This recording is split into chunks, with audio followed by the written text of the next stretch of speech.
యుద్ధ మేఘాలు కమ్ముకున్నాయి. వార్తలు చూస్తూ ఉన్నాం. భారత్ పాకిస్తాన్ మధ్య ఘర్షణలు మొదలై ఒక్కరోజు రెండో రోజు మొదలైంది. అత్యద్భుతంగా నడిపిస్తున్నటువంటి భారత ప్రధాని నరేంద్ర మోడీ గారికి సత్తా చాటుతున్నటువంటి సైనిక పటావానికి, సైనిక బలగాలకి ఈ వేదిక ద్వారా సెల్యూట్ చేద్దాం. బోలో భారత్ మాతాకి, బోలో భారత్ మాతాకి, బోలో భారత్ మాతాకి. సత్తా చాటుతున్నటువంటి సైనిక కుటుంబాలతో పాటు అత్యాధునిక టెక్నాలజీని సంపాదించి పెడుతున్నటువంటి భారత ప్రధాని గారు 2 రోజుల వార్తలు చూస్తే ఒక విషయం ప్రధానంగా కనపడతా ఉంది. ఇజ్రాయెల్ టెక్నాలజీతో ఇండియాలో డ్రోన్లు తయారవుతున్నాయని. టెక్నాలజీలో ఇజ్రాయెల్ ప్రపంచంలో అమెరికా కన్నా ముందుందన్న విషయం మనం ఈరోజు తెలుసుకుంటే, 30 సంవత్సరాల క్రితమే ఓ నాయకుడు ఇజ్రాయెల్ గొప్పతనం గురించి తెలుసుకుని, ఆ ఇజ్రాయెల్ ఎక్కడుందో కూడా నాకు తెలియదు. ఆ రోజుల్లో మీరు ఇజ్రాయెల్ వెళ్ళండి, ఆ ఇజ్రాయెల్ వెళ్ళి వాళ్ళ టెక్నాలజీని చూసి రండి. మాకు అర్థం కాలేదు, ఇజ్రాయెల్ ఏంటి, టెక్నాలజీ ఏంది, ఏంటి ఆ టెక్నాలజీ అని అంటే, మనం ఇప్పుడు వాడుతున్నామే డ్రిప్ అని.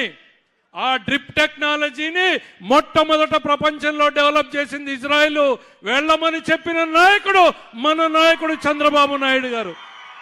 30 సంవత్సరాల క్రితం భారతదేశం కాదు, ప్రపంచంలో ఎవ్వరూ ఆలోచన చేయని రోజుల్లో రాయలసీమ తలరాతలు మారాలంటే, రాయలసీమ రైతు జీవితాల్లో వెలుగు నింపాలంటే నీళ్లు కావాలి, నీళ్ల ఉపయోగాన్ని మెరుగుపరచాలి, అది ఒక డ్రిప్ ద్వారానే సాధ్యమని చెప్పి ఆ రోజు కమిటీలో మమ్మల్ని కూడా పంపించి మొట్టమొదటిసారి భారతదేశంలో ఆంధ్రప్రదేశ్లోనే ఇంట్రడ్యూస్ చేశాం.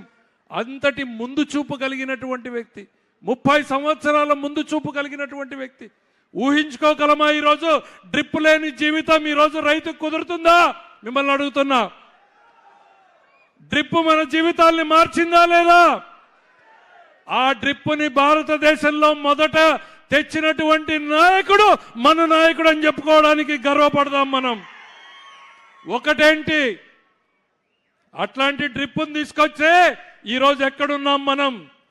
ఈ 5 ఏళ్లలో, గత 5 ఏళ్లలో డ్రిప్ని పడుకోబెట్టారు. 1 ఎకరా కన్నా ఈ జిల్లాలో డ్రిప్ ఇచ్చారా? ఒక్క ఉరవకొండ నియోజకవర్గంలోనే 800 కోట్లతో మెగా డ్రిప్ ఇరిగేషన్ ప్రాజెక్టు చేస్తే పైపులు తుప్పు పడిపోతున్నాయి. 1 అడుగు ముందుకు పడలేదు 5 ఏళ్లలో. మళ్ళీ వచ్చాడు నాయకుడు. అధికారం లేకొచ్చినటువంటి మొదటి సంవత్సరంలోనే భారతదేశంలో 2వ స్థానానికి చేరింది అనంతపురం జిల్లా డ్రిప్ వినియోగంలో. అంటే అది మన నాయకుడి గొప్పతనం అనేటువంటిది సందర్భంగా చెప్తున్నాం. నాయకుడి బాటలో నడిచినటువంటి జిల్లా యంత్రాంగాన్ని, కలెక్టర్ని, సంబంధిత శాఖ వారిని కూడా ఈ సందర్భంగా నేను అభినందిస్తున్నా. భారతదేశంలో 2వ స్థానానికి 10 నెలల్లో చేరడం అంటే సామాన్యమైన విషయం కాదు అనేటువంటిది ఈ సందర్భంగా గుర్తు చేస్తున్నా. అది ఆయనకి జిల్లా పట్ల ఉన్నటువంటి ప్రేమ. గుర్తు చేస్తాను, ఈ జిల్లాలో పుట్టకపోయినా ఆయనకి జిల్లా మీద అపరిమితమైన ప్రేమ. ఆయన మర్చిపోయాడేమో కానీ నేను మర్చిపోలేదు. ఓ పుట్టినరోజుకి వచ్చాడు, గొల్లపల్లి రిజర్వాయర్కి శంకుస్థాపన చేశాడు. మళ్ళీ పుట్టినరోజు జరుపుకునే లోపల గొల్లపల్లి రిజర్వాయర్ను ఓపెన్ చేశాడు. ఓపెన్ చేయడం వలన ఇవాళ కియా ఫ్యాక్టరీ వచ్చింది, ఉద్యోగాలు వచ్చాయి, మన పిల్లల భవిష్యత్తు మారింది. మళ్ళీ సంవత్సరంలో పుట్టినరోజు జరుపుకోవడానికి ఇంట్లో పండుగ చేసుకుంటే మండు టెండలో పామిడిలో కూర్చున్నాడు. ఆ రోజే జీవో ఇచ్చాడు. ఇక్కడ కూర్చుని నేను అనంతపురం దాటేలోగా ఈ హంద్రీనీవా కాలువ వెడల్పు చేసే జీవో ఇక్కడ రావాలి, నేను ఇక్కడే విడుదల చేయాలన్నాడు. జీవోని పామిడిలో పుట్టినరోజున విడుదల చేశాడు. విడుదల చేయడంతో ఆగిపోలేదు. ఈ తరానికి తెలియాల్సిన అవసరం ఉంది. ఎవరు కష్టపడుతున్నారు, ఎవరు మన తల రాతలు మార్చేందుకు తన జీవితాన్ని దారపోస్తున్నాడు అనేది మన తరం గుర్తుంచుకోవాలి. జీవో ఇచ్చి ఆగిపోలేదు, పనులు వెంటనే ప్రారంభించాలి. అప్పుడున్నటువంటి 10 మీటర్ల బెడ్ విడ్త్ సరిపోదు, రెట్టింపు చేయండి అన్నాడు. జీవో ఇచ్చాడు, పనులు ప్రారంభించాడు. 37% పనులు పూర్తయినాయి 2014 నుంచి 19 లోపల. జీవోలకు పేపర్లకి పరిమితం కాలేదు, పనుల పరుగులు పెట్టించాడు ఆయన. 37% పూర్తయినాయి. దురదృష్టవశాత్తు ఈ జిల్లా దరిద్రం ఆ సంవత్సరంలో మళ్ళీ ఎన్నికల్లో జగన్మోహన్ రెడ్డి వచ్చే ముందు ఇదే ఉరవకొండకు వచ్చి జలదీక్ష పెట్టాడు. మర్చిపోయింటారు ఆ పార్టీ నాయకులు కూడా గుర్తు చేస్తున్నా. ఎన్నికలకి 3 నెలల ముందు వచ్చి ఉరవకొండలో జలదీక్ష పెట్టి ఏమన్నాడు, ఎలక్షన్లు గెలిస్తేనే 3 నెలల్లో హంద్రీనీవా పనులు ప్రారంభిస్తానన్నాడు. ఈ జిల్లా మనవడిని రుణం తీర్చుకుంటా అన్నాడు.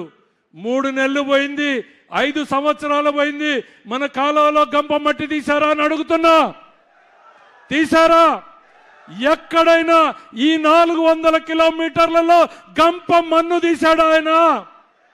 జిల్లా మనవడిగా ఆయన రుణం తీర్చుకున్నది ఏంటంటే జిల్లా భవిష్యత్తుకు తల కొరువు పెట్టిపోయాడు జగన్మోహన్ రెడ్డి అనేటువంటిది ఈ సందర్భంగా గుర్తు చేయదలుచుకుంటా ఉన్నా.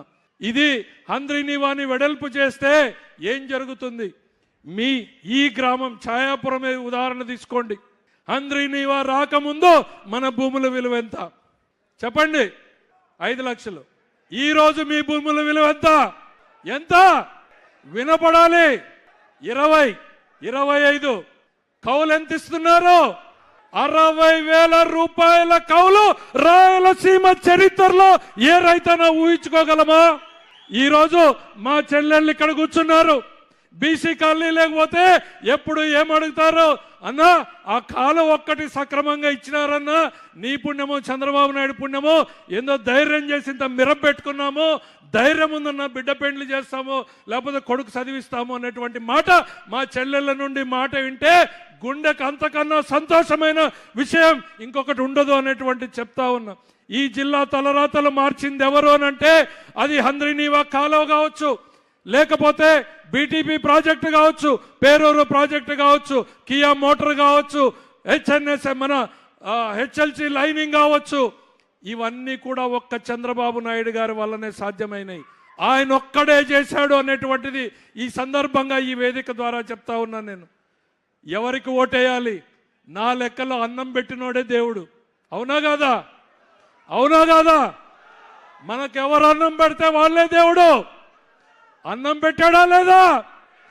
మనకు అన్నం పెట్టాడా లేదా? మరి ఏమనాలి ఆయన్ని? ఏమనాలి? అన్నం పెట్టిన వాడే రాయలసీమలో దేవుడు, అన్నం పుట్టించే శక్తిని మనకిచ్చిన వాడే నాయకుడు అనేటువంటిది ఈ సందర్భంగా చెప్తున్నాం. ఈరోజు సార్ మీరు మాకు నీళ్ళు ఇవ్వలేదు, మాకు ధైర్యాన్ని ఇచ్చారు, గుండెకొక నమ్మకాన్ని ఇచ్చారు.